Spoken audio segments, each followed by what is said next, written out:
Hello, hello. Are you curious about what hybrid working is and if it's right for your small business? In this video, we're going to talk a little bit more about what exactly is hybrid working and when it will not work for a small business. If you're new to my channel, please hit that subscribe button right below the video here to subscribe to my channel and hit the little bell right beside it to be notified of further videos that I will be releasing with respect to human resources for small businesses. My name is Teresa, and I am known on social media as the Wonderful Wizard of HR, and I concentrate all of my passion in helping small businesses with gaining confidence and knowledge in human resources. For the past 23 years, my career has been in human resources. And for the past 9 of those 23 years, I have specifically been helping small businesses with their human resources needs. Now let's get into hybrid working, shall we? Let's start with the Google definition of hybrid from Oxford Languages, which is a thing made by combining two different elements, a mixture. Now, if you were to think about a hybrid workplace, that is a mixture of employees, a group of employees working in the office at all times, and a group of employees working remotely. That's a hybrid workplace. We're going to be talking about hybrid working.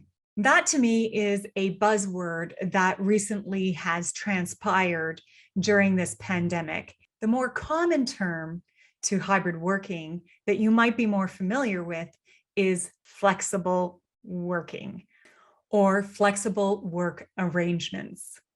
That is when one employee has an arrangement where they are working part-time on-site and part-time remotely. So whether we call it flexible or hybrid working, this seems to be more of a trend now since governments started lifting the restrictions, the COVID-19 restrictions that have been in place for so long.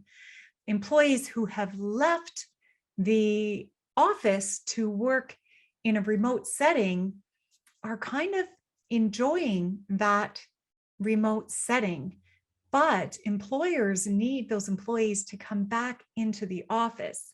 So now there's become a compromise of hybrid or flexible working. And believe it or not, in a study conducted by KPMG, which I have included in the link below in the description box below this video, 63% of Canadians were interested in going back to the workplace.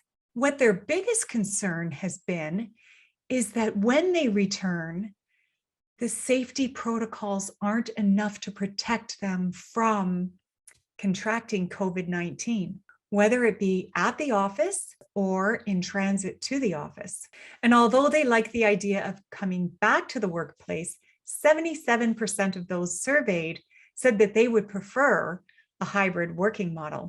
So let's get into why a hybrid model is a good idea for organizations and what employers need to do to ensure that it is successful. Before we get into that, let me know in the comments below if you are planning on introducing a hybrid work model to some or all of your employees. So why a hybrid model? Well, when working from home, employees actually feel more productive at home.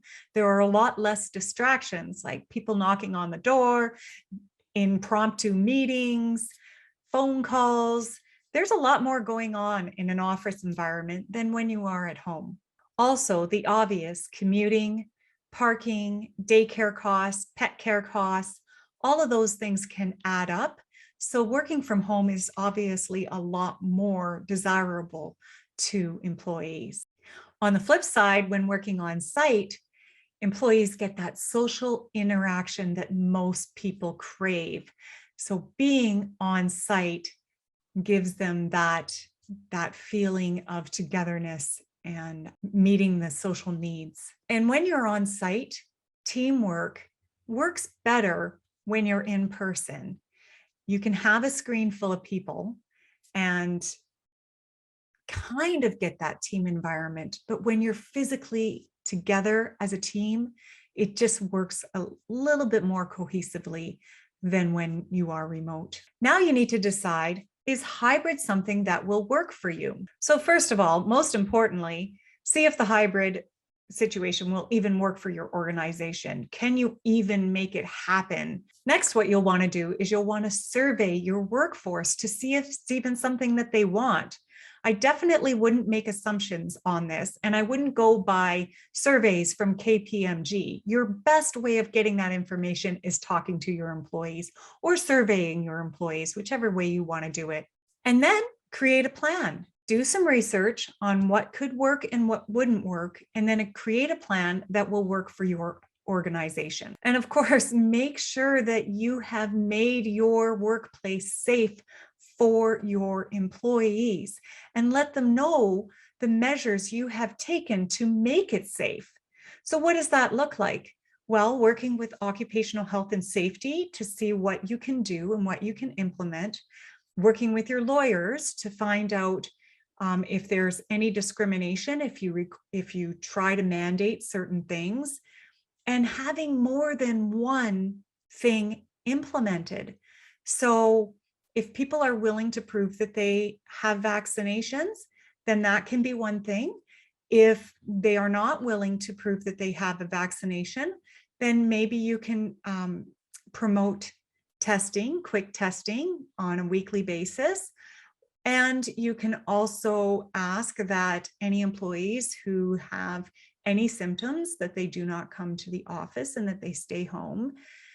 There's a lot of different things that you can do, but definitely work with your safety consultant or occupational health and safety to come up with a really good model. And do your research, see what other companies are doing and see if they've been successful. Give them a call and say, hey, I noticed that you're doing this. Has it worked for you? What kind of challenges have you seen? Is there anything that you wish you had done differently or that you have done differently? We're all in this together. We're all new to it. Talking to each other and getting ideas is really going to help you create a good system. And lastly, be consistent and fair. If you're going to introduce something, you have to make sure that everybody is treated equally in your organization.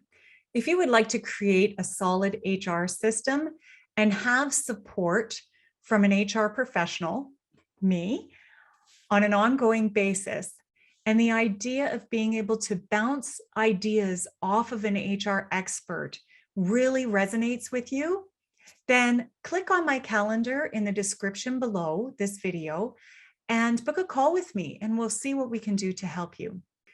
You can also download my Small Business Guide to Human Resources, which is free, and there is a link in the description below to that small business guide. Please hit that like button below the video and subscribe to my channel and hit that little bell right beside the subscribe button to be notified on future videos that I will be posting. Are you hiring any new employees? You can watch this video on hiring confidently. And if you have gone through the recruitment process and it's time for reference checking, you can watch this video to learn a little bit more about reference checking. Enjoy the rest of your day.